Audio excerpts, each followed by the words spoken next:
Cylinder ಸ್ಫೋಟಗೊಂಡು 6 ಜನ ಗಂಭೀರವಾಗಿ ಗಾಯಗೊಂಡಿರುವಂತಹ ಘಟನೆ ಬೆಂಗಳೂರಿನಲ್ಲಿ ನಡೆದಿದೆ. ಮಹದೇವಪುರದ ನಾಗಪ್ಪರೆಡ್ಡಿ ಬ್ಲಾಕ್ನಲ್ಲಿ ನಡೆದಂತಹ ಘಟನೆ ಇದು. 6 ಜನರಿಗೆ ಗಂಭೀರ ಗಾಯವಾಗಿದೆ ಸಿಲಿಂಡರ್ ಸ್ಫೋಟದಿಂದ. ಸಿಲಿಂಡರ್ ಸ್ಫೋಟದ ತೀವ್ರತೆಗೆ ಮನೆಯ ಗೋಡೆಯ ಛಿದ್ರವಾಗಿಬಿಟ್ಟಿದೆ.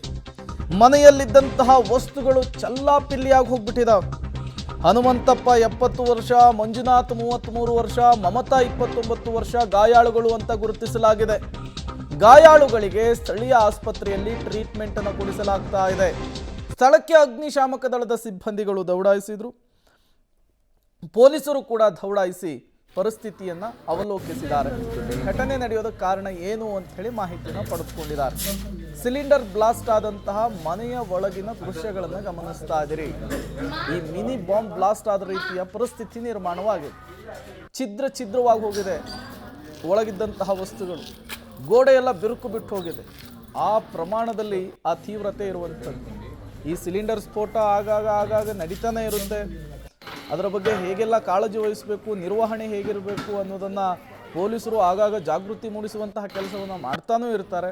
ಬಟ್ ಜನರ ನಿರ್ಲಕ್ಷ್ಯದಿಂದ ಆಗಾಗ ಈ ರೀತಿಯ ಸಿಲಿಂಡರ್ ಸ್ಫೋಟಗಳು ನಮ್ಮಗಳ ನಡುವೆ ಆಗ್ತಾ ಇರುತ್ತೆ. ನೋಡಿ, ಅಕ್ಕಪಕ್ಕದ ಮನೆಗೂ ಕೂಡ ಹಾನಿಯಾಗಿರುವಂಥದ್ದು. ಗೋಡೆಯ ಪರಿಸ್ಥಿತಿ ಹೇಗಿದೆ ಅನ್ನೋದನ್ನು ಗಮನಿಸ್ತಾ ಇದ್ದೀರಿ.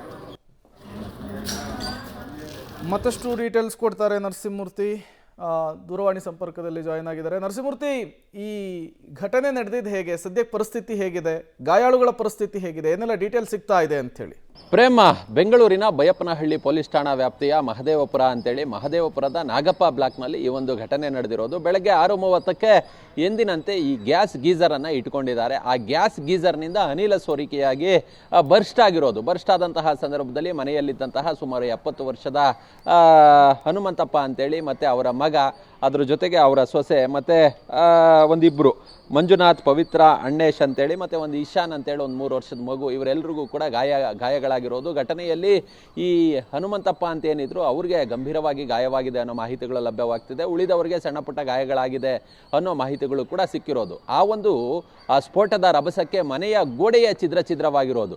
ಬಹುತೇಕ ಈ ಒಂದು ಗ್ಯಾಸ್ ಗೀಸರನ್ನು ಬಳಸುವ ಸಂದರ್ಭದಲ್ಲೆಲ್ಲ ಸಾಕಷ್ಟು ಅವಘಡಗಳು ಸಂಭವಿಸ್ತಾನೆ ಇರ್ತವೆ.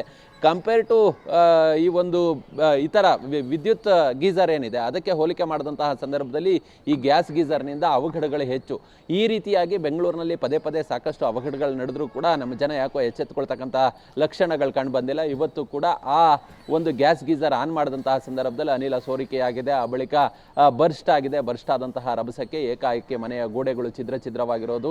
ಘಟನೆಯಲ್ಲಿ ಗಾಯಗೊಂಡಂಥವ್ರನ್ನ ಅಕ್ಕಪಕ್ಕದವರು ರಕ್ಷಿಸಿ ಅವ್ರನ್ನ ಆಸ್ಪತ್ರೆಗೆ ದಾಖಲು ಮಾಡುವ ಕೆಲಸವನ್ನು ಮಾಡಿದ್ದಾರೆ. ಅಗ್ನಿಶಾಮಕ ದಳದ ಸಿಬ್ಬಂದಿ ಸ್ಥಳಕ್ಕೆ ಹೋಗಿ ಆ ಬೆಂಕಿಯನ್ನು ನಂದಿಸುವ ಕೆಲಸವನ್ನು ಕೂಡ ಮಾಡಿದ್ದಾರೆ. ಬೈಯಪ್ಪನಹಳ್ಳಿ ಪೊಲೀಸರು ಈ ಬಗ್ಗೆ ಪ್ರಕರಣವನ್ನು ದಾಖಲು ಮಾಡಿಕೊಂಡು ತನಿಖೆಯನ್ನು ನಡೆಸ್ತಿದ್ದಾರೆ. ಓಕೆ ನರಸಿಂಹಮೂರ್ತಿ, ಹಾಗೆ ಸಂಪರ್ಕದಲ್ಲಿರಿ. ಮತ್ತಷ್ಟು ಡೀಟೇಲ್ಸನ್ನು ನಿಮ್ಮಿಂದ ಪಡಿತಾ ಹೋಗ್ತೀನಿ.